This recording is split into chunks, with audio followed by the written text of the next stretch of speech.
So let's see the structure of atoms revision now, starting with first Dalton's atomic model. The most important part in this Dalton's atomic model is to understand that atom is undivisible. Atom is undivisible, and atom of various elements combine to give molecules. Only these are the two important fundamentals you have to understand. Okay. What are the drawbacks in it? Drawbacks: couldn't explain isotopes. I'm keeping it very simple, okay? Not big notes. You just need to know the pointers properly. Got it. Next was, cathode ray experiment, or what we call it as the discharge tube experiment. Discharge tube experiment. Got it. So in this, the idea is pretty simple, that we will take two electrodes present in a discharge tube here. So in this discharge tube, these electrodes are connected to high voltage electricity, and there is a particular gas that is present in it. Got it? And we are trying to keep the gas such that its pressure is very low. The pressure inside the gas is very, very less. So which means a small amount of gas is there, which is in the range of 10 raised to power of -2 to 10 raised to power of -4 torr. All right. The idea is the gas behaves like conductor. Behaves like conductor. Okay. What are the important properties that we can get through cathode rays? Cathode rays, if you check it out, I'll just write in the bullet points again. The first of all is the electrons, or what we call it as the cathode ray particles, coming out of ionized gas. They're coming out of ionized gas. Okay. And also electrode, ionized gas and electrode. Second, obviously it has negative charge and deflects towards electric and magnetic field. Electric and magnetic field. This is the second important point you must remember about this. Okay. The screen on which this falls is zinc sulfide screen, where where the cathode rays will fall behind the anode. Okay. If these cathode rays are allowed to strike the hard metal surface,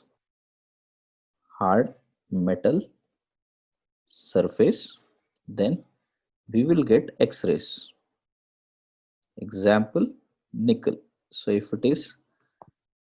these cathode rays are hit to hard metals, then we generate X-rays. Next, it's E by M ratio. E by M means charge by mass ratio. Charge by mass ratio is independent of gas taken. So it is independent, and nature of gas used in experiment. Got that, beta? Right. Now this is some brief detailing about cathodes. Okay. The E by M value of cathode was found out to be 1.76 into 10 raised to power of 11 coulombs per kg. This is the second information you must know. Next, anode rays. Anode rays, which are also known as canal rays. Right. Here, what are the terms you must know? Same kind of an information, only that here we have a perforated cathode plate, because these particles do not travel that easily like electrons, so we need to have perforated cathode side. Okay. Second thing, these are also coming from or generated only from ionized gas,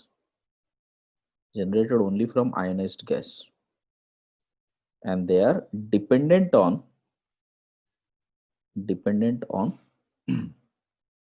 nature of gas, because every gas will give you different types of, got it, different types of ion like this. Okay. In case if it is about hydrogen ion H plus, we call this as proton. Got it? In case if it is about He2 plus ions, and if they are moving, we call it as alpha rays. Got it? And next, E by M ratio varies with different gases, because the charge and mass would be different for all of them. Okay. And obviously you can see it is positively charged, and it also get deflected with cation, deflected under magnetic and electrical field. Got it, beta? So these are the two important theories you must revise. Next is Rutherford's gold foil experiment.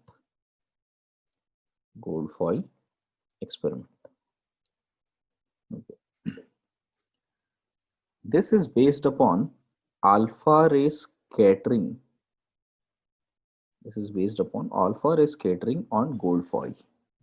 Okay. What is the observation which you will find? That most of alpha rays pass through the foil without deflection. A very small amount of rays are being deflected. Got it? Which means 1 out of 10,000 alpha rays bounced back or scattered. Got it.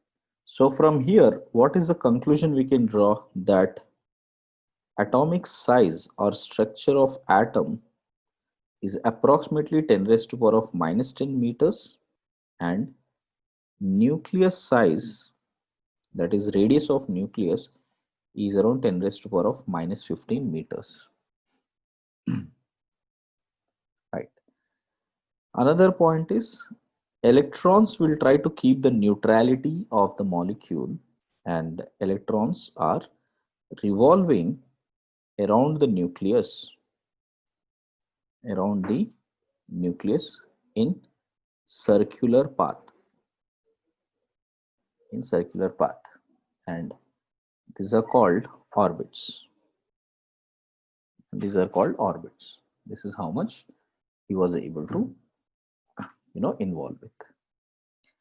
Now this gives an important discovery. So if you observe from Rutherford's gold foil experiment, it actually gave a good information about nucleus of an atom, which will have positive charge, and electrons with negative charge moving around it. This is the base final information which he was able to give. Correct. Now, next here, by this time we can understand that proton and electron were discovered. So the only thing was neutron discovery. So neutron was discovered by Chadwick, okay, which suggests that, right? So in case if we have a beryllium 9-4 and bombarded with helium 4-2 nucleus, correct? We were getting carbon, which is 12, right? Carbon 12 and 6 plus 1, one unit which does not have any charge on it, which means if at all we let this particle pass through electrical field, it is traveling straight, which means it has no charge. So it has no charge. So that was the next important discovery. From Rutherford's model, you must understand one important thing is that distance of closest approach in an alpha ray experiment. That can be calculated as, suppose if alpha ray is traveling with a kinetic energy here, and if there is a charge in the nucleus, which I'll call it as plus Z, Z is the atomic number, then suppose this is where the alpha particle came and stopped. So this alpha particle's kinetic energy is converted into potential energy. So I can write this as half into mass into alpha particle into velocity of alpha particle square will be equal to some constant into Z E square by R, where Z here is Z into E is the charge of the nucleus into 2 times of E is the charge of the helium. Okay, and this R is that minimum distance to, or the closest approach where it can come. Correct. So you can see this is the closest approach where it can come. So from here, using this experiment, we can calculate what is the minimum distance at which alpha particle can come and stop. That would be 2kz e square by sorry, this 2 will become 4 and m alpha into v alpha square. So this is how we can calculate the minimum or closest distance approach. Okay, beta. Next. The amount of radius, or rather the radius of the nucleus of any particular atom can be represented as some r dash, sorry, I'll write it as a dash, a naught, 1 minute, r naught into a raised to power of 1 by 3, where r is the radius, where you can see that this r is the radius of the nucleus, a is the mass number of an atom. Okay, so a here is mass number of an atom. Correct. The R naught value usually varies between 1.2 to 1.3. That you will be informed. If nothing is given, take it as 1.33. If or else they will be specifying what is the R naught value. From there, you can calculate radius of the nucleus for any particular atom. Using all of this, what conclusion we can make so far is that electron, proton, neutron, these are subatomic particles where mass of electron is 9.1 into 10 raised to power of minus 31 kgs. Okay, charge of electron, which we usually write it as E, as 1.602 into 10 raised to power of minus 19 coulombs. Right. And if you write the same thing in terms of ESU, Okay, so that would be 4.8 into 10 raised to the power of minus 10 ESU. This is called electrostatic unit. We won't be using in this chapter, but otherwise we will be learning this in chemical bonding. And when it comes to proton's mass is approximately 1.66 into 10 raised to the power of minus 27 kgs. And charge is, here this is negatively charged, so here proton is positively charged. This is the charge which it will have. The mass of proton is found to be approximately 1837 times that of mass of electron. While when it comes to neutron, if you observe, the mass is slightly more than that of proton. Right? Slightly more than that of proton, and it does not have any charge. So this is the basic information we must have from the subatomic particles. Correct. So we next on this is the first part of structure of atom, or the fundamental part of structure of atom. Second part is to understand A and Z. Right. A is the mass number, which tells us number of protons plus number of neutrons in the nucleus. Z is the atomic number, which is number of protons or number of electrons in neutral atom.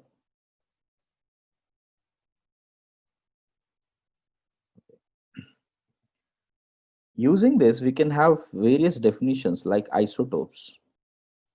Okay, two elements having, suppose if you take X and Y, okay, if their A value, suppose if you have different values of A but same values of Z, then you call them as isotopes.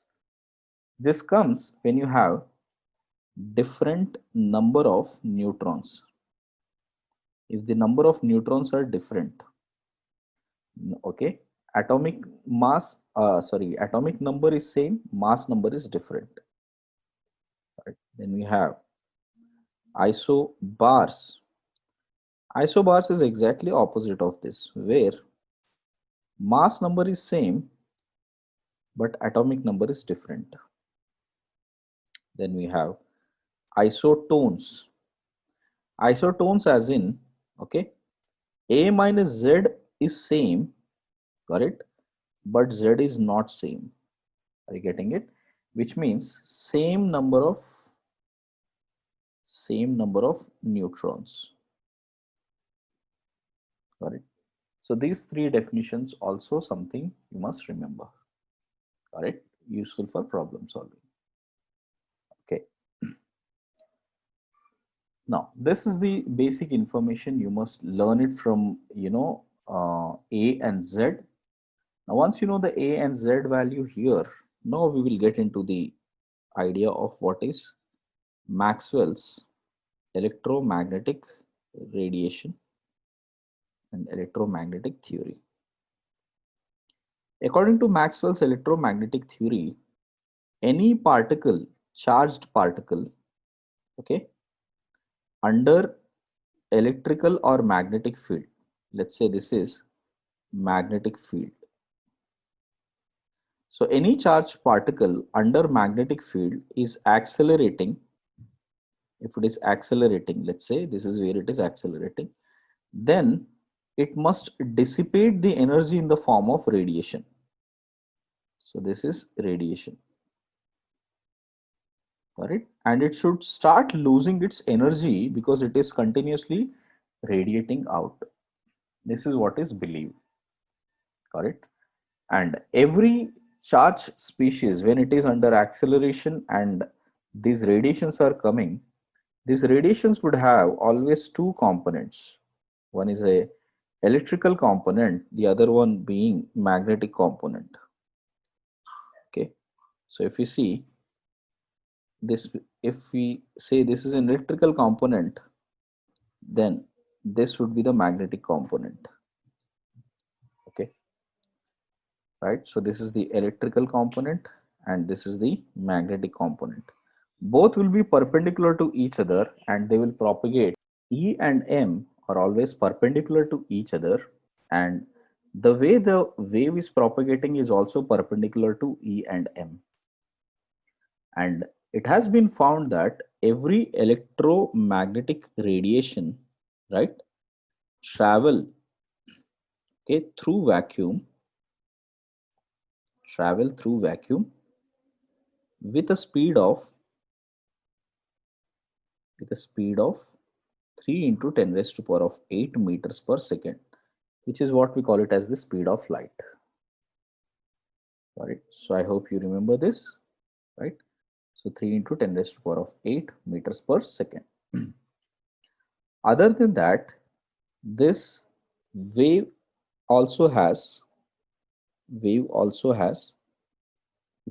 various characteristics. It should have various characteristics, which includes frequency, which we write it as nu. Got it? Units are per second or hertz. Second is wavelength, which we write it as lambda, and units usually we take it as Armstrongs, nanometer, picometer, where 1 Armstrong is 10 raised to power of minus 10 meters, 1 nanometer is 10 raised to power of minus 9 meters, 1 picometer is 10 raised to power of minus 12 meters. This information you must remember. Third is wave number.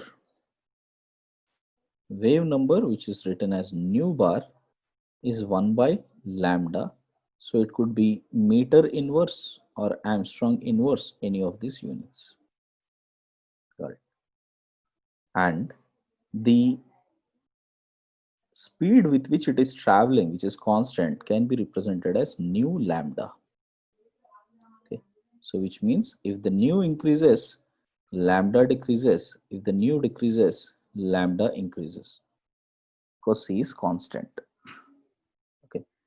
So this was the Maxwell's electromagnetic theory, which was trying to unjust what was done with Rutherford's model.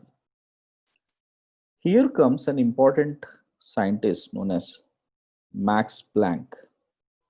Max Planck, and he came up with his own theory suggesting that energy transmitted or energy transferred by electromagnetic wave is given by, okay, E is equal to h nu or hc by lambda. Got it? Where this h nu can be called as quantum energy, which is a packet of energy, a small packet of energy. Okay, and this does not have mass, so no mass here. It does not have any mass. And the Planck's constant by which you get this equation will be approximately this value. Okay, so 6.625 into 10 raised to the power of minus 34 joules second. Okay, beta. So this information you must know. The shortcut while solving the questions which we will be using, usually when lambda is to be asked, like how to calculate lambda, then we usually write it as EC by HC by E. Got it? Because E is equal to HC by lambda. So most of the time we need a multiplication of H into C. When you multiply, this would approximately come to be 2 into 10 raised to the power of minus 25 joules. Okay. So this is joules. Got it? This is what you will, sorry, not joules. Got it? This is in meter. Okay. And another thing which you will need to know out of this is, if you can convert this HC, right, in terms of lambda, then I can get EV in electron volts can be as 12,420. Okay, remember it as 420 by lambda in Armstrong units. And now the energy will directly come in electron volts. Use these two to understand, you know, how to get the energy in electron volts. Got it? Next, I hope you got an idea there, right? Next, okay, next. If you check out the bundle of, if we have a bundle of waves, EMR waves, this bundle of waves is what we call it as EM spectrum, electromagnetic spectrum. All right. And EM spectrum as a whole, spectrum is a continuous function or a continuous spectrum. This is a continuous spectrum, correct? Where every wavelength, now this is the basic idea you must have about how the light looks like, what is it associated with, and uh, yeah. Other than this, now here, what are the basic ideas you should have when it comes to electromagnetic spectrum is that we have X-rays, correct? Then we have UV rays, then we have visible region, visible rays, then we have infrared rays, then we have micro rays or microwaves, then we have radio waves, correct? If you check out the new value as in the frequency of X-rays is more than this, so which means energy carried by X-rays would be more compared to others. Lambda, if you check it out, wavelength would be smaller in here. This way will be the case. Okay, this is considering electromagnetic radiation as waves. There is a particle behavior which is associated with this light. So particle nature of light, because electromagnetic radiation itself is a light, so, and it has a particle behavior associated with it. That is what we are studying. Particle behavior can be understood by two major experiments: black body radiation and photoelectric effect, correct? These two prove that uh, light can behave like a particle also, correct? Next, this principle comes with the fact that light can be quantized, okay? Quantized as in, light can be observed as small energy packets, small energy packets, correct? So this is what has been explained in photoelectric effect also. Okay, so basically here light travels in the form of packets, so small packets which are moving like this, and every packet will have a quantum energy, which means E is equal to h nu or hc by lambda. Hc by lambda is when you associate it with a waveform, okay, or simply you can write it as h nu. Now if you have n number of quanta, the total amount of energy of all the quantas will be n times of h nu, where n is the number of photons, and n represents number of photons. How many photons are falling on the surface, that is what it represents. Okay, right. And when it comes to black body radiation, correct, so we have to just check how does this help in black body radiation. So in black body radiation, we expect that a body which absorbs all the radiation, any body which absorbs all the radiation, this absorbs all the radiation, okay, and when you heat it, got it, and when you heat the same body here, it will emit all the radiation. Now this can be easily understood by sun, like sun is an perfect emitter, got it, it is radiating everything. So I can say that sun is one of the black bodies, got it? So absorbs all the radiations and emits all the radiations. Such type of a material is called black body, and those radiations are called black body radiations. Okay. There is no perfect black body as such, But if I take lamp black, that can act like a black body.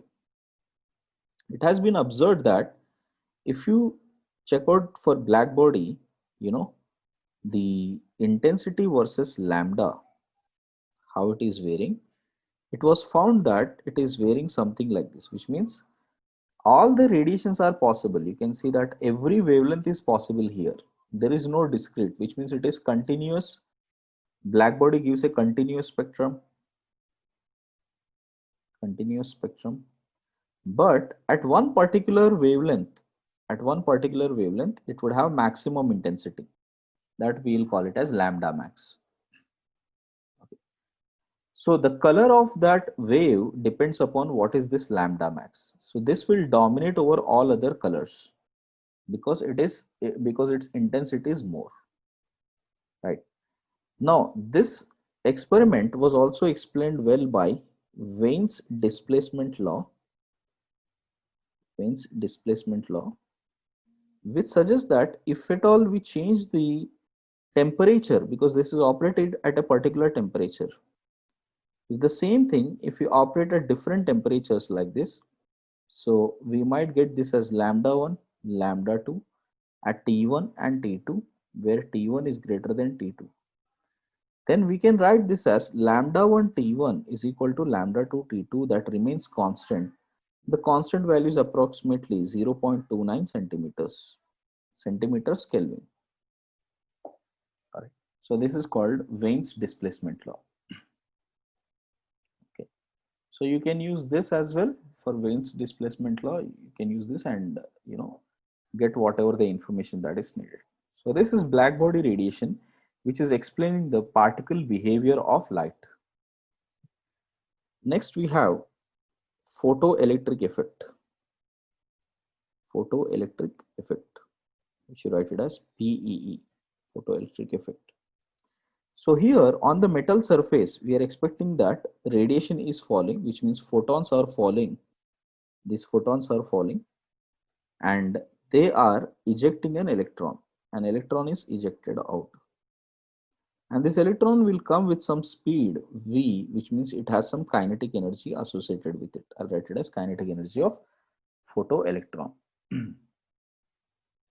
So the amount of energy which you have sent is utilized to do some work to come out of the atom and gain some kinetic energy. Right? So this, if you write in terms of photons, I can write it as h nu is equal to h nu naught plus kinetic energy, where this nu naught is called threshold frequency. This is threshold frequency. So which means this is the minimum frequency of the light that is needed to fall so that electron can eject. Anything less than that, electron won't eject. Got it? And in terms of lambda also, I can write this as hc by lambda is equal to hc by lambda naught plus kinetic energy. And lambda naught is wave threshold wavelength. So what has been observed? The main observation here, what has been seen from photoelectric effect, got it, is if the kinetic energy is maximum, right, if you are getting maximum kinetic energy, right, then which means the frequency of photons is high. Frequency of photons is high, which is nu max. Nu is maximum, kinetic energy is maximum. Kinetic energy maximum is high. Okay. Suppose this is first conclusion, and see the second one.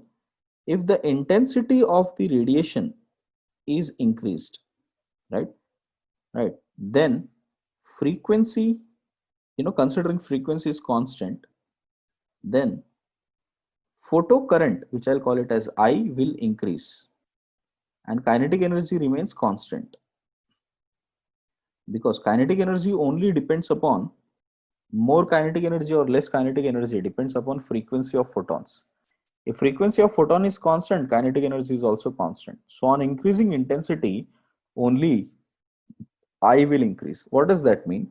Suppose if on the metal surface initially I had 5 photons falling per second, 5 photons per second, let's say. If the same energy photons, if they are falling now with 8 photons per second, 8 photons per second, then we say this has more intensity. So I'll have this as I1 and I2, I1 and I2 here, where I2 is greater than I1. So you can see that I'm not changing the wavelength, I'm not changing the frequency, I'm not changing the kinetic energy, I'm only changing the number of photons, right, which are falling on the surface, and that increases the intensity.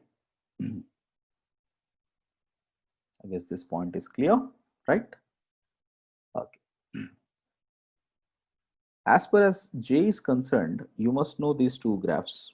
How kinetic energy max is varying with respect to nu. Right? It would always increase from a particular point because here there is a minimum threshold frequency required. After that, it will increase. So if you take that this as theta, which is the slope, that will be tan inverse of h, because we know that kinetic energy can be written as h nu naught, h nu minus h nu naught. Got it? Sorry, h nu naught minus h nu. So this is the slope, and it is a negative slope. You can see that. Got it? That is what we will get. H nu kinetic energy is equal to h nu naught minus h nu. I made a mistake. 1 second. Yeah, h nu minus h nu naught, because nu naught is the threshold frequency, minimum frequency required. So this is a positive slope, and y-intercept is minus h nu naught. Y-intercept is minus h nu naught. I hope that is clear now, right? Yes, sir. Okay. If we plot intensity versus light, suppose intensity versus current, I versus I, then it will be varying straight like this, because current is directly, or intensity is directly proportional to the photo current, how much it is giving. Okay. So that is another curve which you can remember from photoelectric effect. Okay. From here, let us go into Bohr's atomic model. Bohr's atomic model, which explains a lot of detail about hydrogen spectrum. Okay. So here there are certain beliefs or postulates which have been taken that electrons electrons are particles first of all, and they revolve around the nucleus, in concentric circles, and we call it as stationary orbits. Stationary orbits are also called as shells, right? So are also called as states, stationary states. Okay. So using this, he was able to find out the radius of an atom. Okay. And what kind of an atom? Hydrogen like atom. Okay.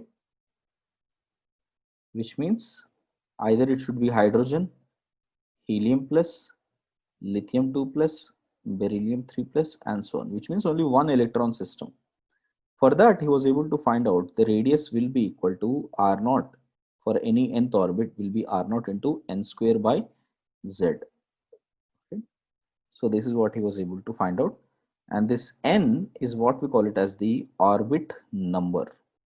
If it is the first orbit, it will be 1 square, second orbit 2 square, and so on. Next, he also assumed the fact that that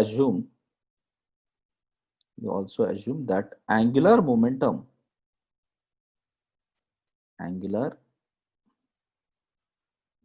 of an electron,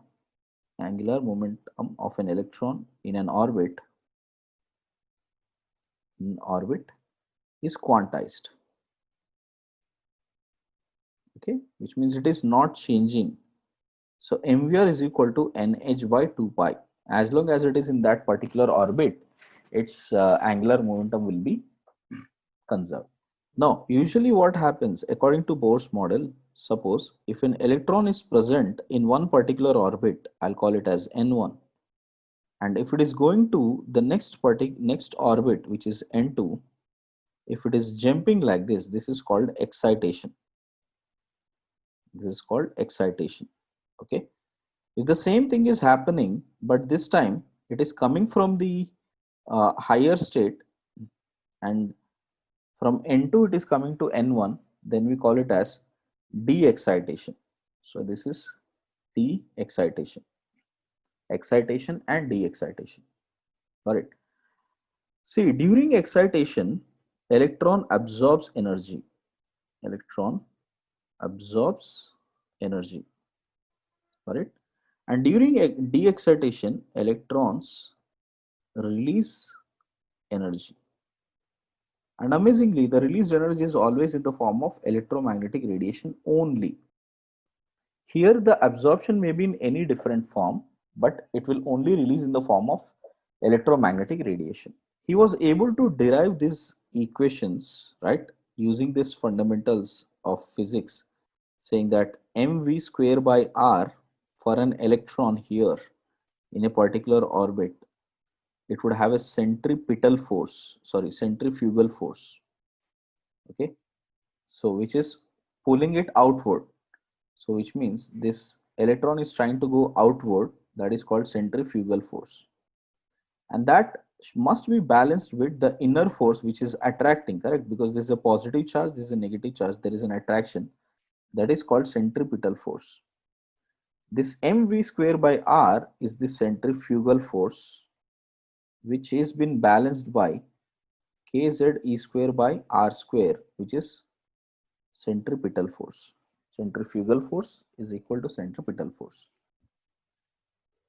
And using mvr is equal to nh by 2 pi and the above equation, we can calculate velocity is equal to 2 pi kz e square by nh, or I can write this as 2.16 into 10 raised to power of 6 z by n meters per second. This is one information we must know. Same way, r can also be written as n square h square by 4 pi square mk z e square. And if you write that, taking all the constants, we will get this as 0.529 n square by z Armstrongs. This will be the radius of the orbit. Okay, beta. And total energy was of an electron would be sum of its kinetic energy and potential energy. Kinetic energy is half into mv square, right? Potential energy, you can see this is the force of attraction on with which it is pulling. You can see this is the force of attraction with which it is pulling. That multiplied by the distance, which is r, force multiplied by distance will give us work, which is nothing but energy, or in this case it is potential energy. So this would be minus kz e square by r. That r get cancelled.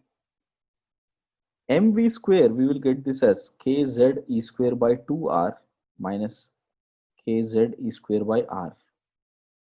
When you take this, we will get this as kz e square by 2r. Okay. So this is what we will get. Substituting the values for nth orbit, we will get this as minus 2 pi square, okay, m k square z square e raised to power of 4 divided by n square h square. You don't have to remember this, you directly have to remember this one, minus 13.6 z square by n square in electron volts. What we can say now, energy of any, see, few conclusions which we can draw from here is that energy of any n plus 1 orbit will be greater, radius of n plus 1 orbit will be greater than nth orbit or n minus 1th orbit for the same atom. So for the same atom, we can see radius will keep increasing, obviously. This is point number 1. Point number 2, energy of any n plus 1th orbit is also greater than energy of any nth orbit is greater than energy of any n minus 1 for, and this is for energy. Okay, so as you go away from the nucleus, the energy is increasing. Energy of electron will keep increasing. Third, how the velocity changes or speed changes. Because speed depends upon z by n. So if the n value increases, v value decreases. So vn plus 1 will be less than vn is less than vn minus 1. So sometimes in JEE there has been some graphs asked, like how do we plot r versus n.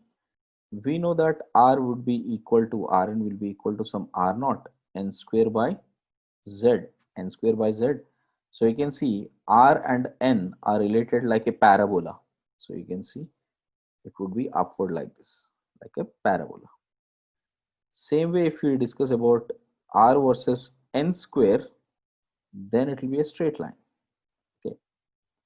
Or if we take this as r versus 1 by n square, then it will become an hyperbola.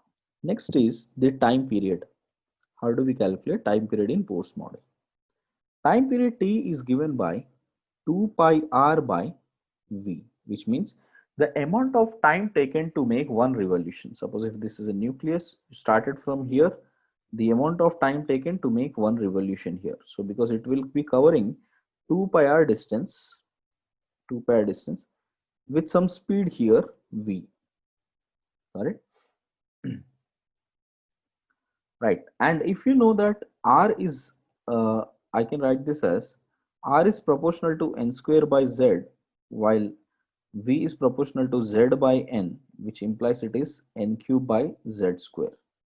So the time period is proportional to n cube by z square here. I hope that is clear so far, beta. Yeah, any doubts so far? No, sir. Good. One thing you must know about energy uh, energy states of Bohr's model, right, is how much amount of energy is present in each and every orbital. Suppose if at all I take this as n is equal to 1, n is equal to 2, n is equal to 3, and n is equal to 4. The first orbit's energy is minus 13.6 electron volts if it is for hydrogen. E2 is minus 3.4 electron volts. E3 is minus 1.5 electron volts, and E4 is approximately minus 0.85 electron volt. Which means, suppose if at all I have to make sure an electron jumps from first orbit to second orbit, the minimum energy which it requires is approximately 10.2 electron volts, the difference of these two. Alright. So it will take exactly 10.2 electron volts even if you provide more than that. Achha, if you provide much more that these two differences are matching, then it will not jump here, it will directly jump to the higher orbit. Okay, so this is what has been observed from Bohr's model. Sir, can you explain this part again? See, suppose if there is an orbit here and electron is present here and it is jumping to this orbit. Here the energy is minus 13.6, here it is 3.4. Right. The amount of energy required to do this is how much? 10.2 electron volts, correct? Okay. So because it is minus 13.6 plus 10.2, if you do that, how much you will get? Minus 3.4. So which means it is jumping from this orbit to this orbit. Imagine if I provide 10.6 electron volts. If I'm providing 10.6 electron volt, it is still taking 10.2 electron volts only. It won't take that 0.4 extra. Correct?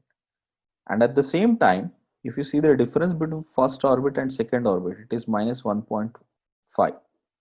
Okay. So minus 1.5 as in 12.1.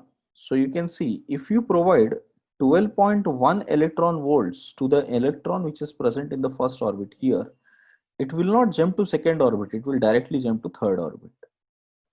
Because now this energy is sufficient enough to escape into the third orbit. See, this can be used as a transition formula. The same word I have written can be used as a transition formula, suggesting that the amount of energy required or released between the two transitions can be written this way: N1. Energy in energy in n2 orbital, energy in n1 orbital. Okay. So this can be written as hc by lambda is equal to minus 13.6 z square by n2 square minus 13.6 z square by n1 square. So if you do that, we will get this as 13.6 z square into 1 by n1 square minus 1 by.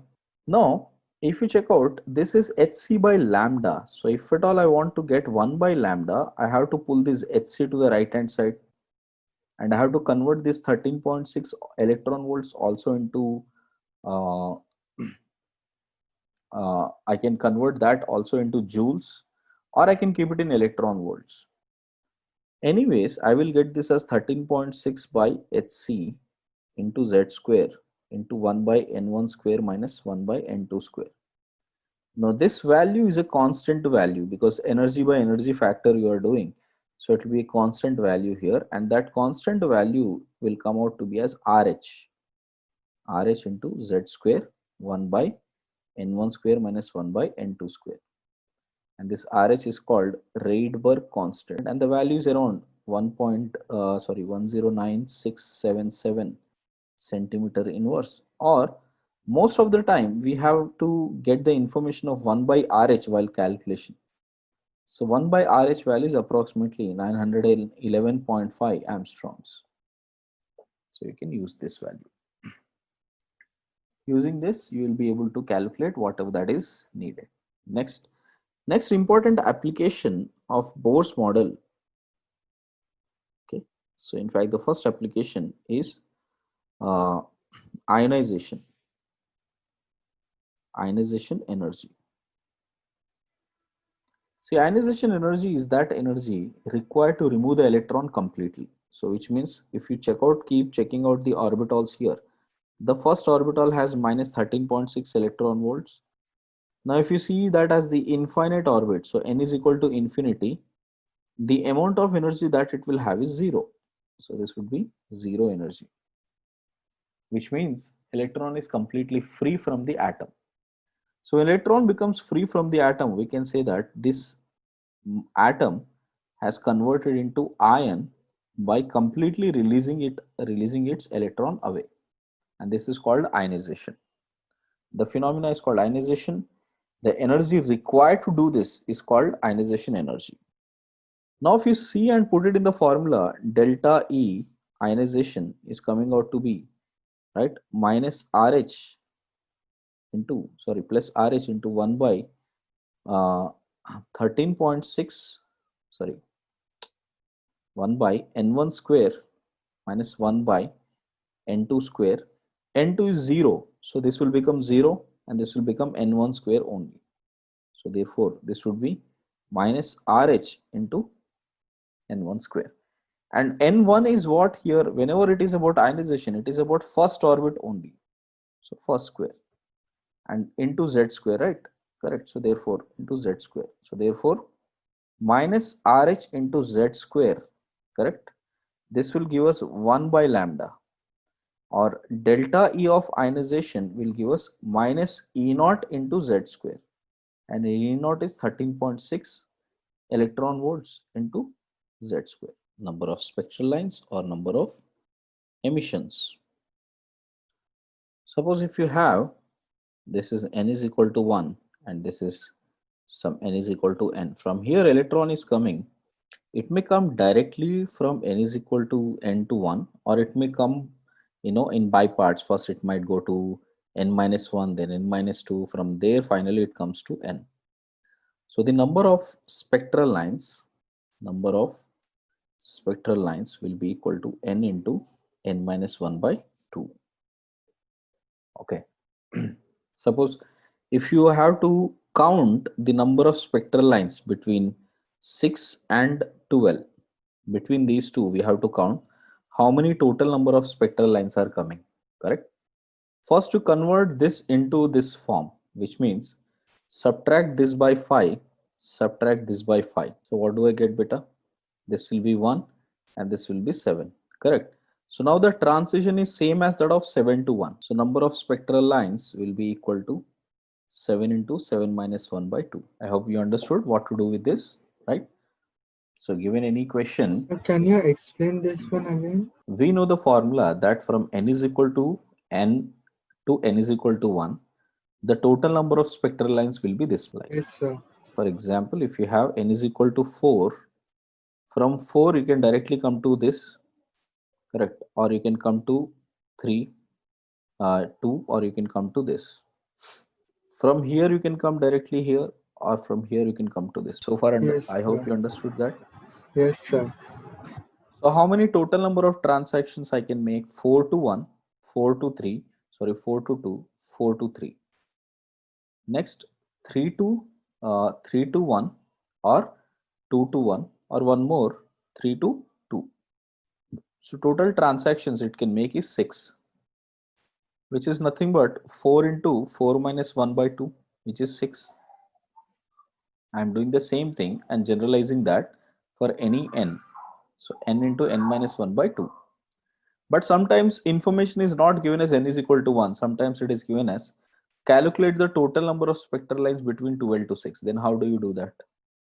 You will scale this to this level, which means you convert this 6 to 1 and you convert this 12 to the number where the transition will be n. You subtract this by 5 so that this will become n is equal to 1, right? This will become n is equal to 1, and subtract the same number here, so you will get n value here. So now apply the formula. So you'll get the same number of transactions between 12 to 6. The third important application is to understand emission and absorption spectrum. Emission and absorption spectrum. So when it comes to a gas which is excited, suppose this is an excited gas and it is giving some radiation. I'm letting it pass through the Nicol prism. Okay, so a prism which will refract the light and let it fall on a photographic plate. As it falls, you can see we can have various line spectrums like this. Got it? We don't get this as a, we will get as a small lines like. So these are all discrete lines which are absorbed, very thin discrete lines.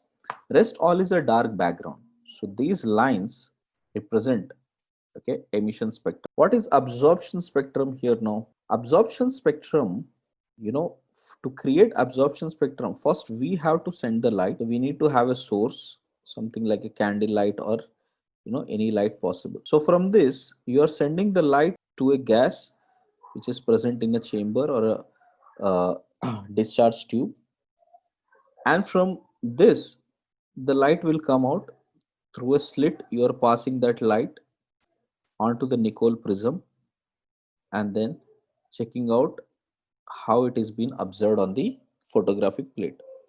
Now what we will observe, correct, most of this light will come as this bands here, correct. Only small section of dark patches are found, otherwise a dark band is being found. So we will get this small patches here, got it. Rest all will be dark light bands here. So when you get this kind of a light, this is called absorption spectrum. The best example is, suppose if I take a leaf, if the light is falling on leaf, some part will get absorbed and some part is reflected. This reflected one is the one which we are actually checking out, right? This is the one which we are seeing, while this is coming from the source. Okay, we take this source as sun. So from this source it is taking away light and we are able to see some color which is reflected ones. So you can understand this way, that it is absorbing all the colors and it is reflecting back green color. So which means we are able to see the leaf as green color due to its reflection. I hope this point is clear. Yes, sir. And if you observe both absorption and emission, both absorption and emission are discontinuous spectrum, correct? But if you combine both of them, okay, so that is if absorption plus emission, whatever that has been absorbed, if at all we let it emit back again, then you add all of them, then this will become continuous spectrum. Got it? Like in this case, after you switch off this light, again the light will come back. This time this exactly comes under these dark patches. So absorption plus that emission will give us continuous light. Is this clear, beta? Hydrogen spectrum can be divided into various series depending upon its n value. Suppose if an electron is, this is n is equal to 5, 4, 3, 2, 1. If an electron is jumping from 5 to 1 directly, correct? If it is coming from 5 to 1, or if it is going from 4 to 1, if it is going from 3 to 1, if it is going from 2 to 1, and all these electrons are falling here, then this series of lines are called as Lyman series. So Lyman series, one thing is fixed, n1 is always 1, n2 could be any n, okay, and all these radiations were found in ultraviolet region. Now if you observe the same thing here, if from 5 to 2, if it is falling here to here or here to here, so they are all falling to n is equal to 2, we call this as Balmer series, and this has been found in visible region. So all these radiations are found in visible region. Likewise, if we are making it to fall from n is equal to 5 to 4, or 4 to 3, or 5 to 3, then all of these radiations are called Paschen series or Paschen series lines, correct? Where n1 is fixed, which is 3, and n2 is any n. And this has been found in infrared region. Then we have Lyman, Balmer, Paschen, bracket, fund. At least up to that point, you should just revise it once. Okay. The important point is, in these cases, directly the questions won't come as, you know, which of them is Lyman series or Palmer series. It would be asked in a different way. Like how it will be asked. Suppose if it is n is equal to 2, for instance, if it is n is equal to 2, and de-excitation is happening from 5 to maybe from 6 to 2, 5 to 2, 4 to 2, 3 to 2, right? Like this, if it is happening, let's assume. Now, all of these series lines, correct? The first line, which is coming from 3 to 2, right? So if it is coming from 3 to 2, this emission spectrum or this wave, we will call it as H alpha. This is H alpha. And if it is coming from 4 to 2, we call it as H beta. Or sometimes the book also uses K alpha or K line. Okay, this will be K beta or K beta line, like this. Okay, and like this, if you check out for the last line, which is coming from infinity to 2, this is called series limit. It's called series limit. So from here we can judge that series limit, when it is used, which means n2 is infinity and n1 is equal to 2 for Balmer series. For Balmer series, this is the series limit. Series limit can also be visualized as the minimum wavelength, because that is a maximum transition that it will make, so it will have the minimum wavelength. Similarly, the first line of the transition state, or the first line, are also known as the maximum wavelength line. Maximum wavelength line, if you check it out, that would be n2 is equal to 3 to n1 is equal to 2. So this is the first transition which has happened, or rather this is the last transition and this is the first transition. This is the maximum wavelength line, this is the minimum wavelength line. So depending upon the type of the question asked, accordingly you will use the values. I guess this point is clear, beta, correct? Yes, sir. Right. Now this is applicable only for hydrogen spectrum. But we can use this information for other spectrum also. For example, if you have a series now, but that is not hydrogen, but it is for helium, for instance, and let's say this is n is equal to 2, and electron is exciting from some higher orbital to 2, from here to 2, so from here to 2. Should I call it as a Balmer series? No, we cannot call this as a Balmer series if it is for helium spectrum. Okay, so this is from helium plus spectrum. So for this series, we cannot call it as a Balmer. Rather, we will try to relate this transition with the hydrogen one. For example, if it is coming from, let's say, 4 to 2, if it is coming from 4 to 2. So how I will write this, I will write this 1 by lambda is equal to RH into Z square into 1 by N1 square minus 1 by N2 square. This is the formula I know. Now 1 by lambda from 4 to 2 of helium can be written as RH into, for helium it is 2 square, no? So 2 square into 1 by 2 square minus 1 by 4 square.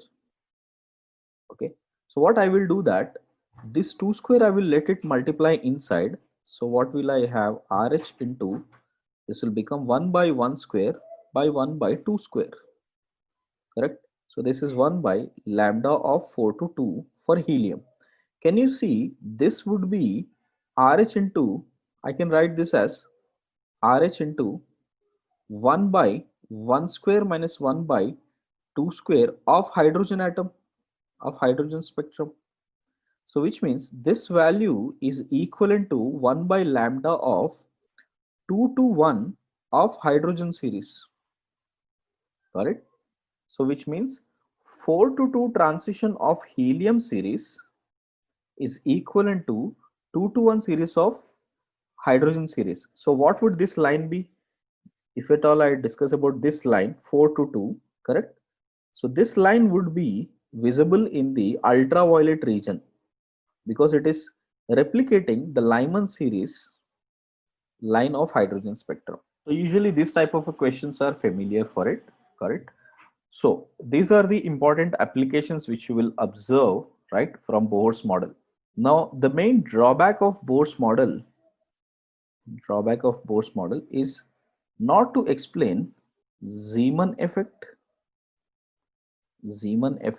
which is splitting of spectral lines, and Stark effect. Effect as in same splitting of spectral lines, okay, in electric field. So these two were the major drawbacks, correct? And even for hydrogen atom, we were always been getting two emission spectrums which are close by. Why we are getting two, we don't know.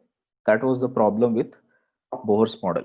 Okay, we should get only one transition, no? So suppose if it is N2 to N1, we should get only one.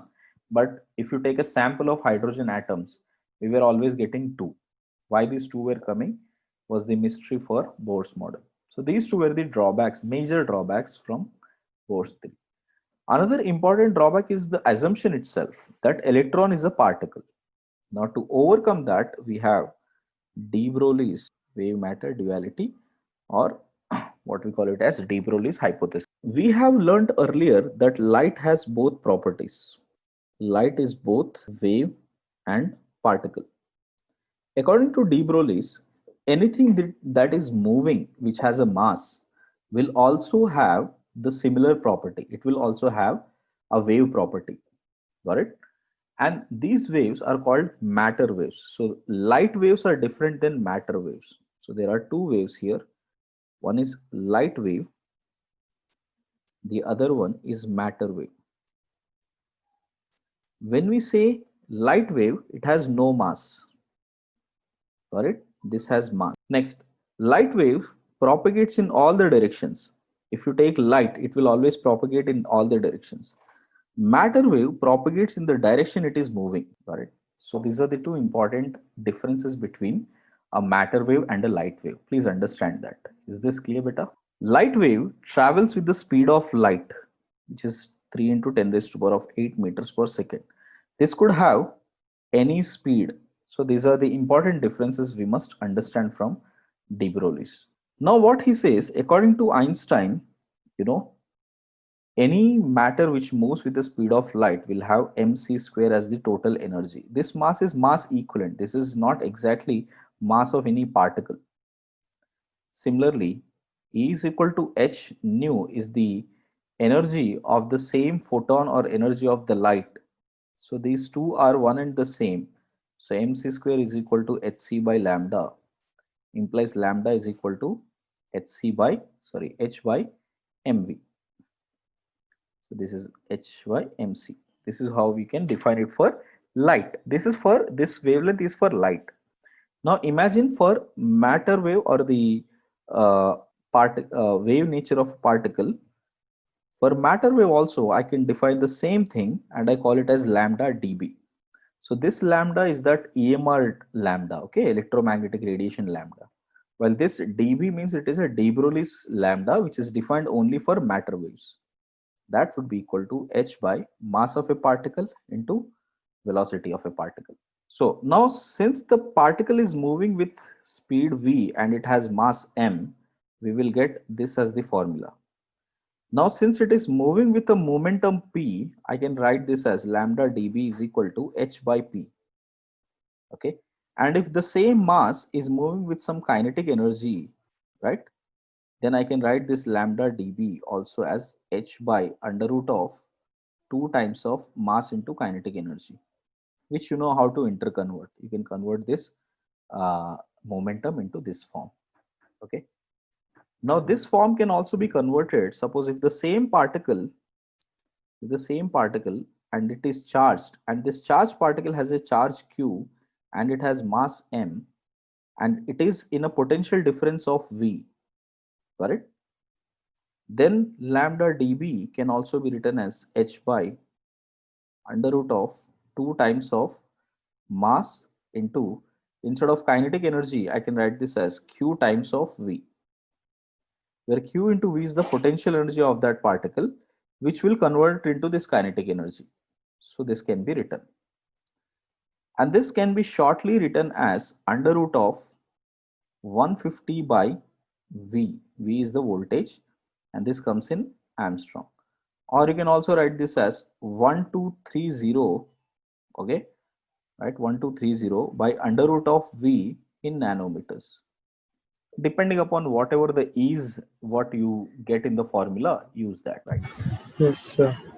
Sometimes you would be given to find out the de Broglie's wavelength of gas particle in the sample at temperature T. Suppose if this gas particle is present and it is at temperature T, okay, then lambda dB will be equal to h by, you know, mass into velocity of RMS. This velocity is the average of all the particles, correct? And VRMS, which we will derive from uh, gaseous state chapter, that would come out as 3RT by M. So sometimes you would be asked to use this. So lambda dB is equal to h by mass into under root of 3RT by M. Now this molar mass can also be written in terms of mass by Avogadro number. So I will write this as h by m into under root of 3 times of r into t by small m into Avogadro number. This r by Na is called the Boltzmann's constant, which I will write it as h by, and you can see this 1 m get cancelled here, so that m will get carried inside.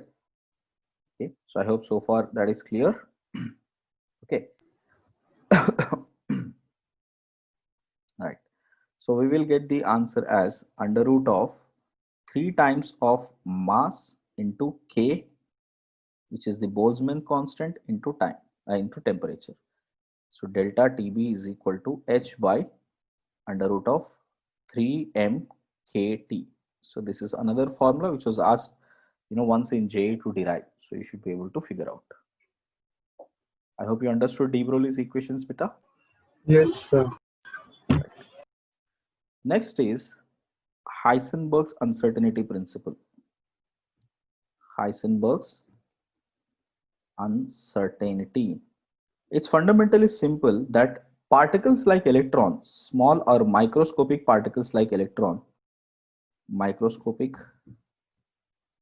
particles like electron, it is very difficult to find its position and momentum simultaneously, which means delta x dot delta p, which is the uncertainty in its position, uncertainty in its momentum, will always have an error of at least h by 4 pi. Minimum is h by 4 pi. Usually it will be more than that only. This delta p can also be written in terms of mass into delta v, because that is the momentum. So which implies delta x can also be written as h by 4 pi m into delta v. Okay, so this is another way of writing it. Got it? The same can also be read in terms of energy and time. That would be also equal to h by 4 pi. Or if at all it is about length and angle, suppose if we are given the dimensions this way in polar coordinates, as this as length and this is angle theta, so we can use this length and angle theta also, and we can see delta L dot delta theta is also greater than or equal to h by 4 pi. So these are the different ways of writing the Heisenberg's uncertainty principle. When it comes to de Broglie's theory, so de Broglie's hypothesis, this is in agreement with the Bohr's angular momentum conservation, that is mvr is equal to nh by 2 pi. Because according to de Broglie's, if electron is a particle, right, and it is moving with a speed, then it should also show its wave characteristics. So imagine if it is moving like a wave here, then it will complete this entire circumference in the form of a wave. Got it? And this wave has to complete here itself because it is conserved, or else if it is not, the wave is not complete, it will be found in some other place. So if it has to be on this place only, the entire wave has to complete here itself. So which means it will be n times of some lambda, because you can see from here to here there is one wave, from here to here second wave, here to here third wave, then fourth wave, and finally fifth wave. So you may have some integer number of waves which is covering 2 pi r distance, and we already know that lambda dB is equal to h by m into v. So substitute that, we will get this as mvr is equal to nh by 2 pi. So which is giving a clear indication that Bohr's angular momentum conservation is valid here. In wave mechanical model, we are assuming electron's behavior or electron as a wave function. Electron as a wave function, and that wave function is written as psi. And it is a three-dimensional wave, correct, which agrees with de Broglie's wavelength, which means it will have, because if it moves, it will associated be some de Broglie's wavelength, correct. Now when you use that, we will be able to derive this, that dou square psi by dou x square plus dou square psi by dou y square plus dou square psi by dou z square, this whole multiplied by h square by 8 pi square m will be equal to E minus V into psi. Here, this E is total energy, V is potential energy, or the difference is kinetic energy.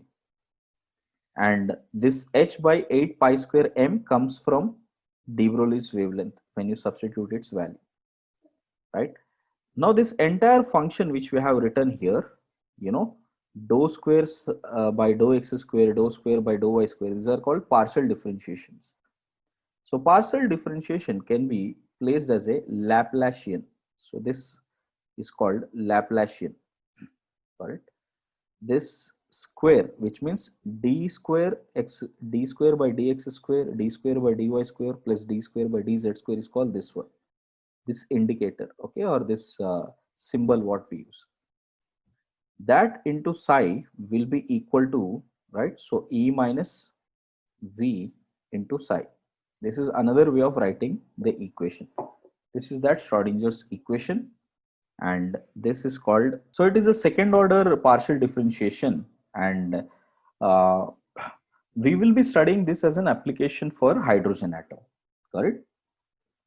Okay, so suppose if we take psi of x, y and z and we get some solutions, when you solve this equation, if you get psi into some functional values, this can be first converted into, you know, spherical coordinates as r, theta and phi. This is a Cartesian coordinates, these are Cartesian coordinates, and these are spherical coordinates. Psi of r dot psi of theta dot psi of phi. This psi of r is what we call it as the radial part.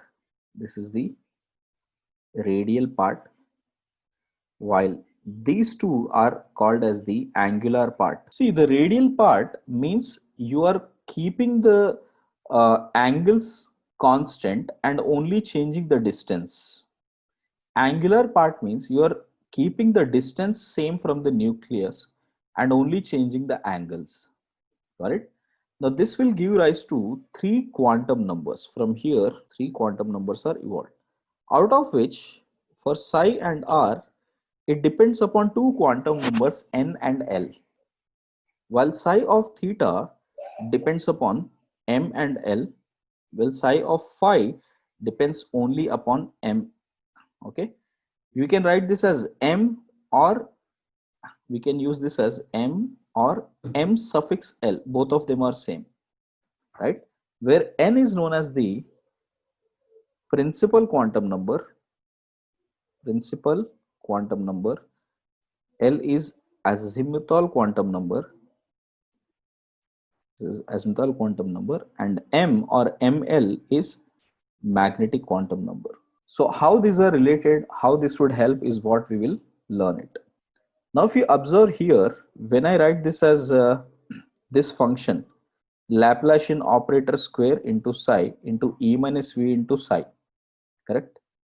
This can also be written in the form of, you know, h cap psi, correct? H cap psi, or I can simply write this as total energy. Basically, I'm writing in terms of total energy here. So how can I write that? Total energy into psi is equal to minus Laplacian square, okay, or Laplacian operator into psi plus v, okay, into psi. So if I take that as common, I'll get this as E into psi is equal to minus Laplacian operator plus v overall psi. Now this entire thing what I have written, this can also be written as h cap into psi is equal to E into psi.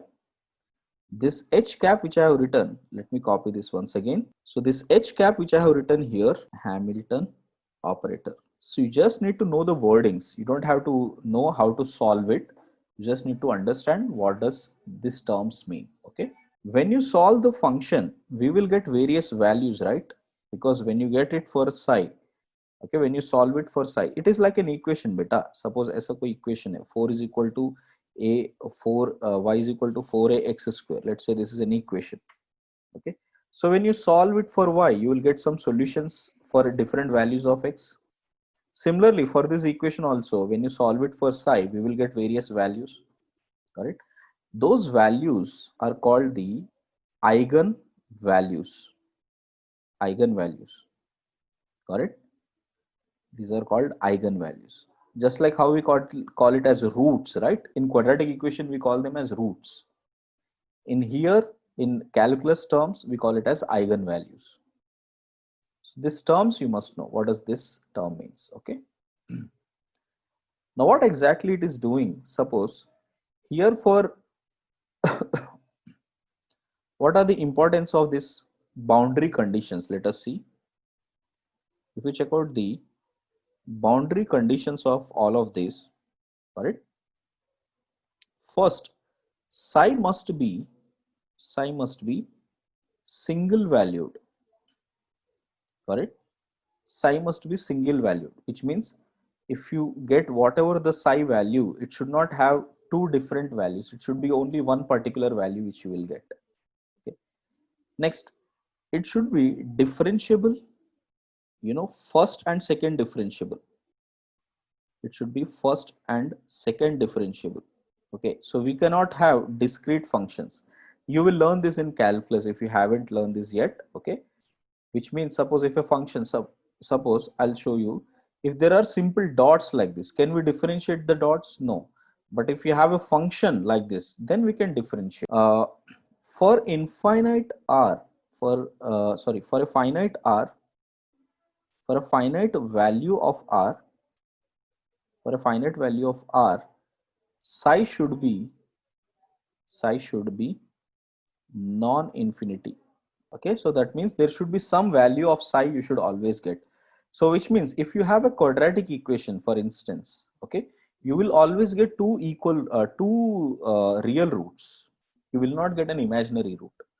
Similarly, if you have a 3-degree polynomial or cubic equation, you will get 3 real roots only, no imaginary roots.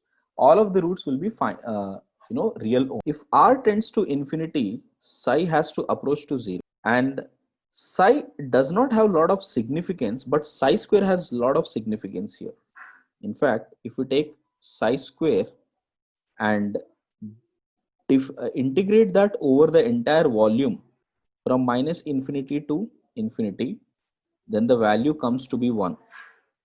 This is going to happen when you have a probability. See, probability always changes from 0 to 1, no beta. So you can see this value is 0 at infinity, and but minus infinity to plus infinity, it has, if you differentiate, it is 1, which means it is a probability function only. Got it? So psi square can be represented as the probability function. Got it? And dv, which is equal to dx, dy, and dz, if you check out in Cartesian coordinates, I can write dv, if it is a spherical coordinates, we can write it as 4 pi r square into dr, correct? Because it is like this. Suppose if you have nucleus here, okay, and you are searching for a small, volume here. This is the small volume you are searching for. Got it? So what would be the volume of that small dv? It will be dx into dy into dz. Or if you write in terms of r, how do I write? I will take this as the entire surface area, which is 4 pi r square, multiply that by r. So I will get this as what? I will get this as the volume of this entire hollow sphere. That will be volume of the entire hollow sphere. Got it? So in fact, if you write those values here as in terms of x, y, z, because see, y can be represented as r sine theta, correct? X can be represented as r cos theta sine phi, and z can be represented as r sine theta sine phi, correct? When you write it in the spherical coordinates. As of now, you don't have to worry about how you came across this. Just remember this, how x, y, and z are represented. When you substitute all those values, you will get this as r square sine theta, d theta, and d phi. Anyways, when you solve it for this, got it? When you solve it for psi square, then you will get various values, got it? And this psi value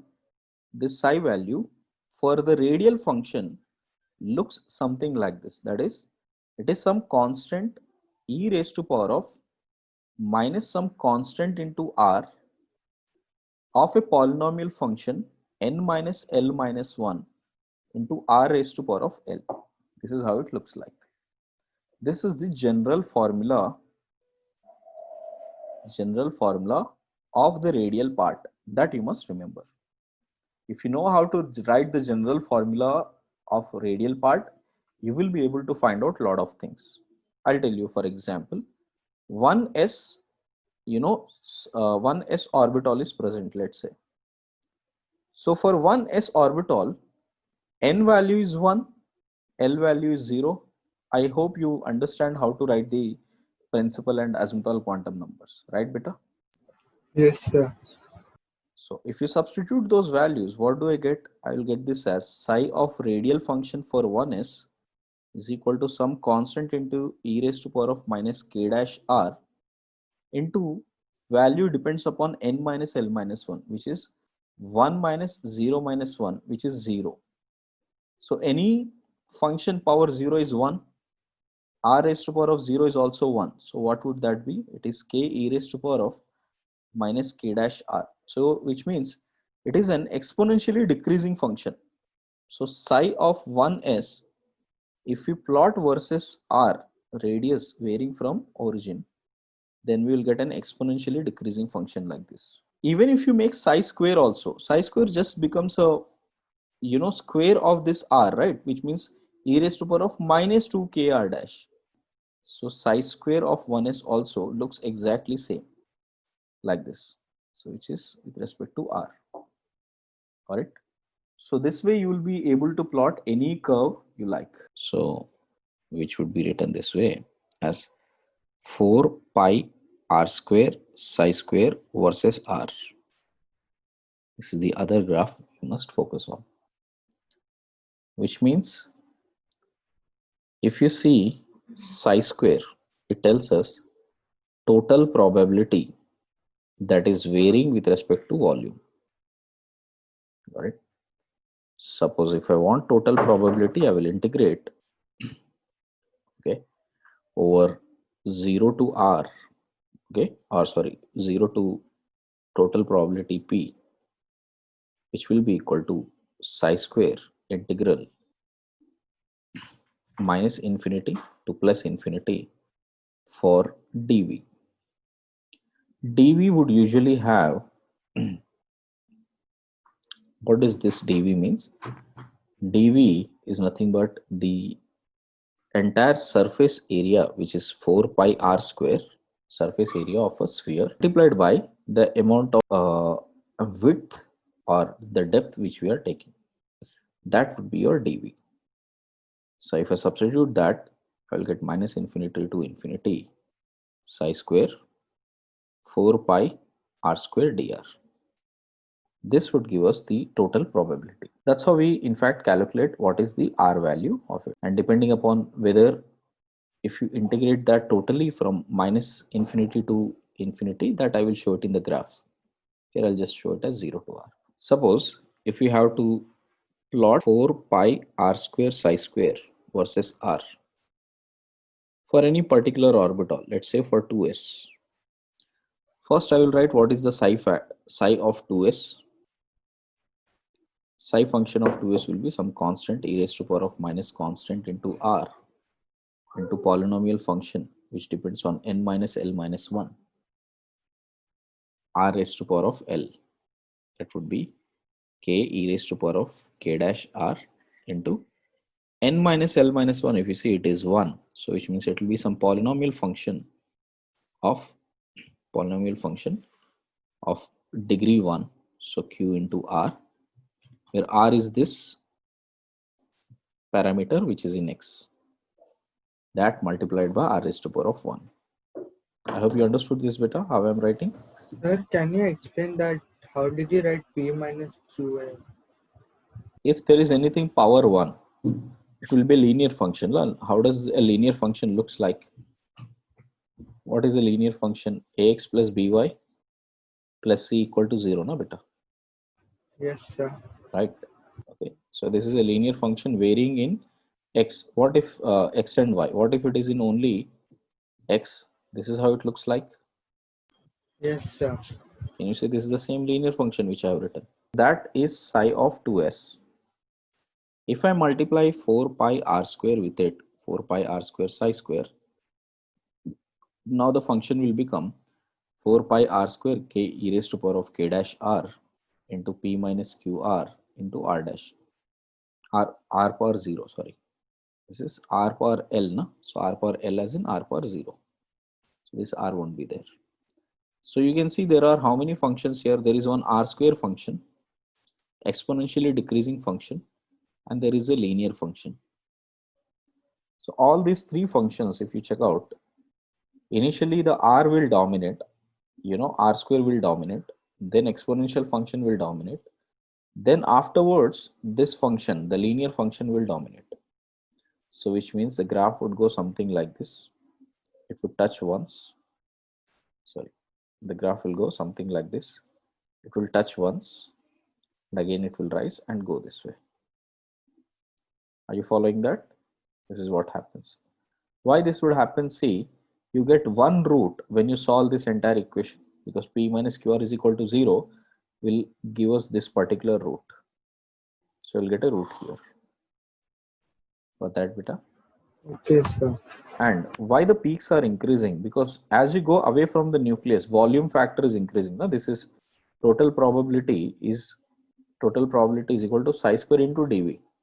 So as the volume increases, the peak size will keep increasing. Got it? Yes, sir. So the maximum peak. Now the maximum peak which you are seeing, this is called the maximum radius. This is max R value. This also tells us the point where it has been 0 is called the node. This is called the node. Node is that particular region around the atom where we cannot find the electron at all. So, or the probability of finding electron is 0 at that point. Yes, sir. These are the three graphs you must be aware of while solving the question. From here, as much as syllabus is concerned, you should not be bothered about how the angular function looks like, what it does. You are only should be worried about the radial function. There are two things that would be asked. That will be total number of nodes, which is categorized as radial nodes and angular nodes. Radial nodes is also learned as spherical node. So sometimes it will be asked as spherical nodes. Suppose if a question is given like 5D, find the total number of radial nodes or find the number of angular nodes. The formula here is n minus L minus 1 and the number of radial nodes, angular nodes would be L. So the total number of nodes would be only n minus 1. This is total. Yes, So sir. for 5D, if it has been asked, Rn, that is radial nodes, would be how much? 5 minus 2 minus 1, that is 2. An, angular nodes, how much it is? It would be only L, which means 2. So total number of nodes are 4. Simple, right? But the problem comes when something like this is given. 5dz square. And this time, again, I asked two questions. What are the total number of radial nodes or spherical nodes? And what are the angular nodes? Right? This is the first question. Second question, I can also ask what are the total number of planar nodes? Planar nodes. Now we just learned that planar nodes or angular nodes are same, right? But it is not always same, especially when the magnetic quantum number is mentioned, which means the direction is mentioned. Problem with dz square is dz square orbital. If you look at the dz square orbital will be like this, and dz square would be like this. So unlike any other d orbital, right? Suppose if you take dxy, this is x and dy, then this would be dxy orbital. In this, it is clearly seen that these two are forming the planar nodes.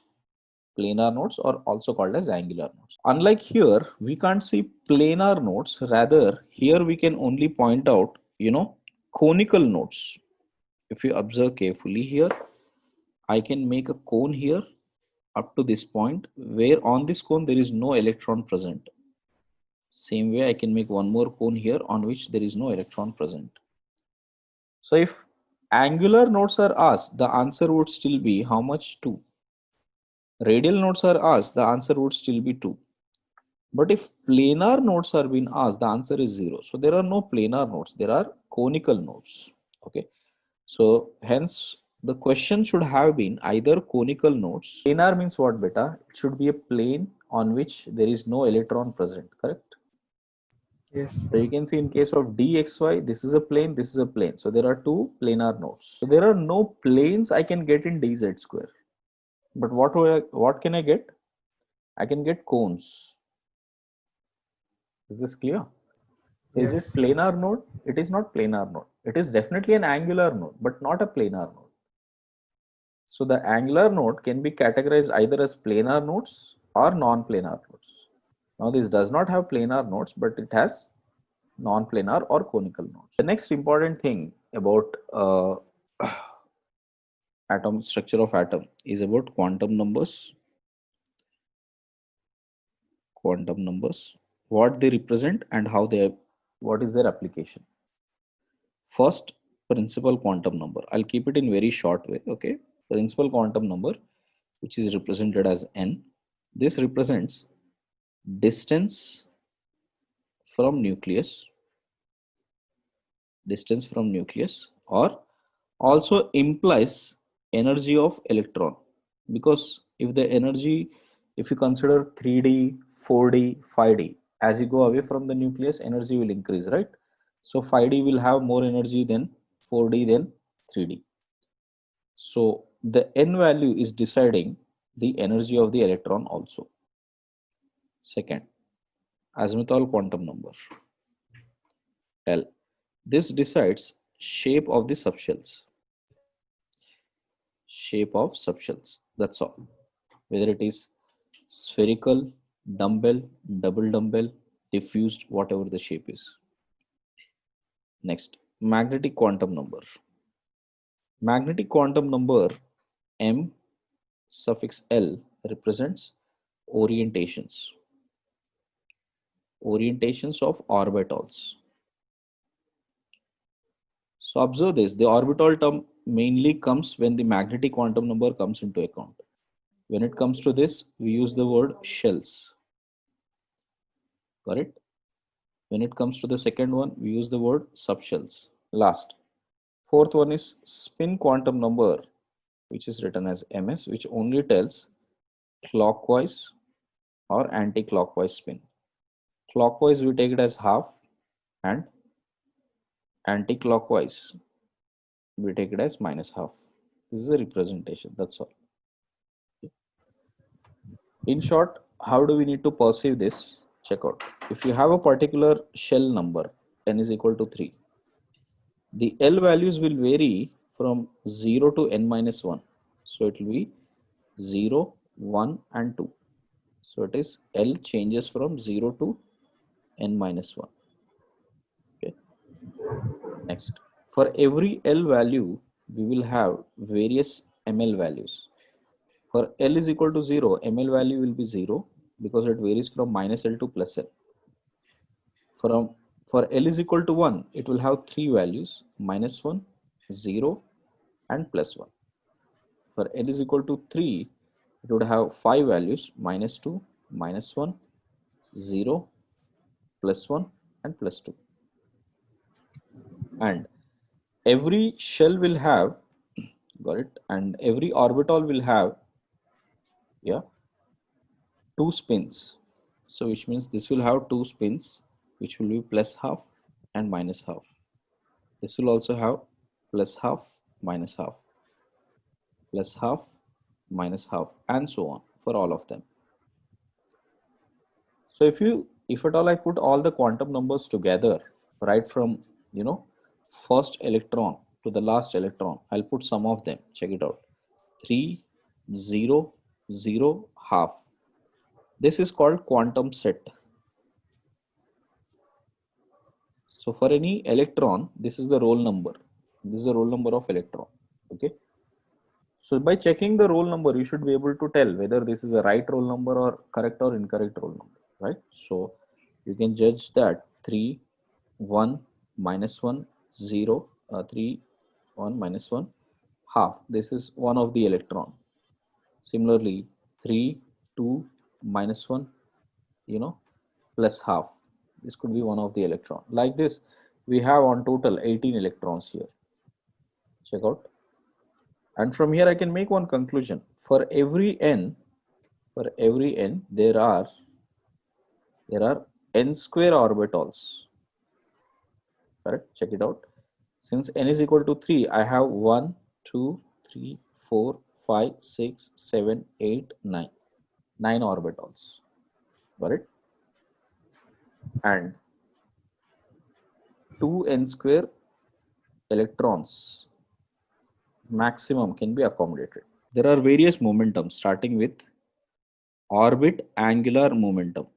Remember, this is about orbit angular momentum, which has been defined by Bohr's theory as nh by 2 pi.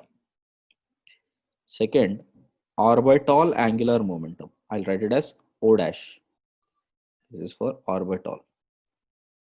This represents capital L, which is equal to small l under root of small l into L plus 1 h by 2 pi. Next, we have magnetic angular momentum, but that is not much of a significant. So it is spin angular momentum. It's about spin angular momentum. This is a good contribution. I'll write it as capital S, which is equal to under root of s into s plus 1 h by 2 pi. This is small s into s plus 1 h by 2 pi. This smallest implies the number of unpaired electrons by 2. Okay, sum of number of unpaired electrons by 2. Just write it as sum of. So it is sum of number of unpaired electrons by 2. Correct? So, Yeah. so how can we check whether the electrons are unpaired or paired? Now we'll come to that question now. Suppose if a question was given that I need to calculate for 3D electron, got it? If at all I've been asked for 3D electrons of iron, this is how it is given, and I need to calculate first, second, and third, all these momentums. Okay. So let's see, this is a question now.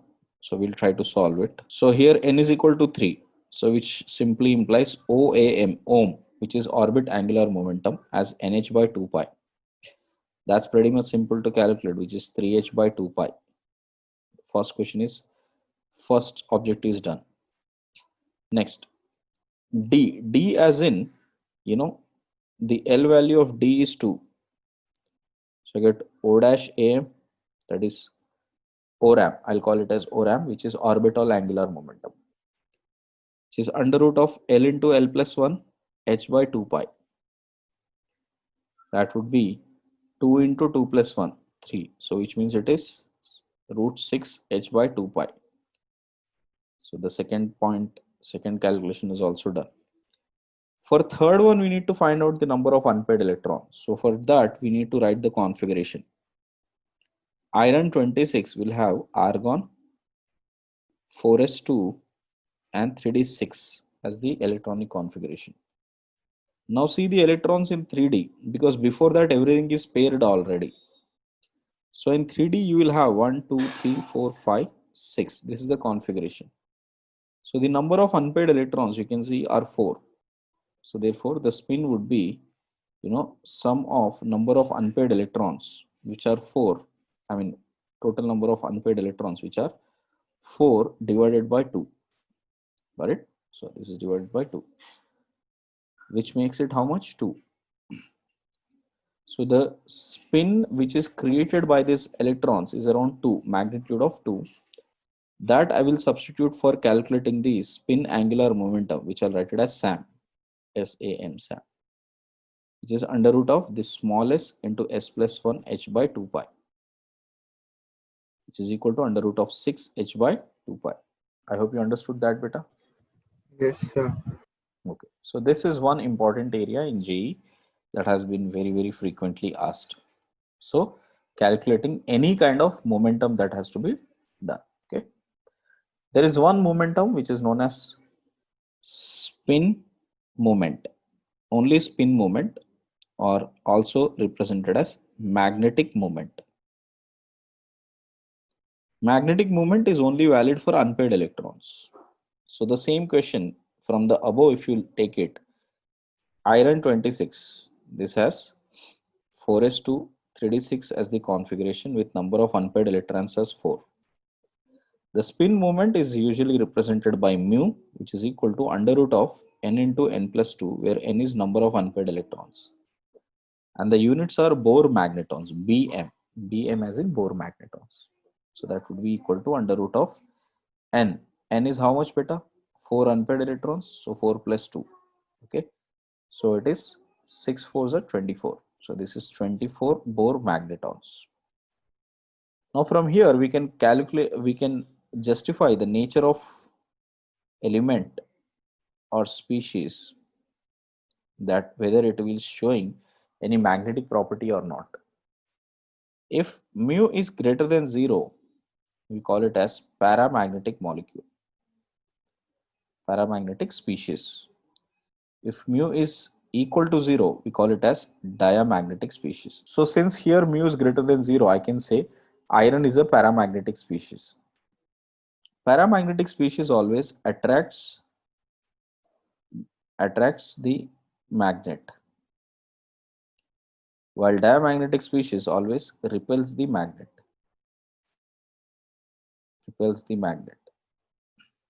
Okay, with a less magnitude, not like they'll repel very hard, or no, very feeble repulsions will be seen by diamagnetic material or diamagnetic species.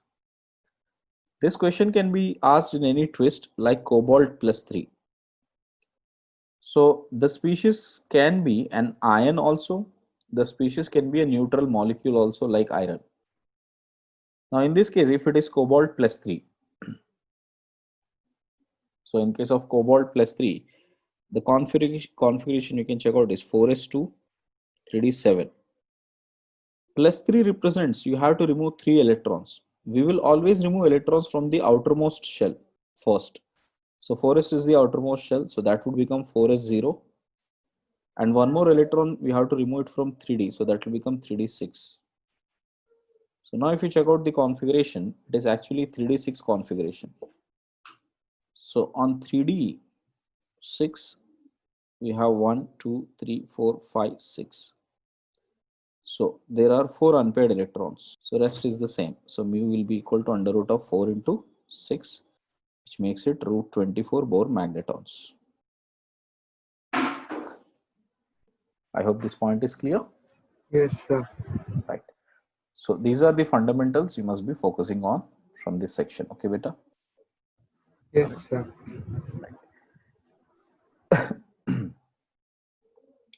One slightly, advanced area which has been asked once or twice is about spectro. So basically, if an electron jumps from one orbit to the other orbit, for example, according to Bohr's model, we have learned that if an electron jumps from 1 to 2, this is an allowed transition. 2 to 3, 4, 5, any transition are allowed. Okay, but this was only with respect to orbits. So far we have learned that there are orbitals also exist. So within the orbitals, if at all there is a transition, which of the transitions are allowed and which of the transitions are not allowed is something we need to check. Suppose if there is delta n, okay, if delta n is not equal to 0, this is an allowed transition. Obviously 1 to 2, 2 to 3, 3 to 4, 1 to 4, any of these transitions, as long as delta n is not equal to 0, that is always allowed. This is an allowed transition.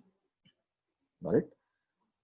Along with that, there is one more thing it has to follow. The delta n must be either plus or minus 1. This is only allowed. Okay. Delta L is equal to 0 is not allowed. Both these conditions must be met. Okay. Then only we can say whether the transitions are allowed or not. For example, I will give you something like 1s to 2s. Okay. 2s to 2p. Okay. 3s to 4p.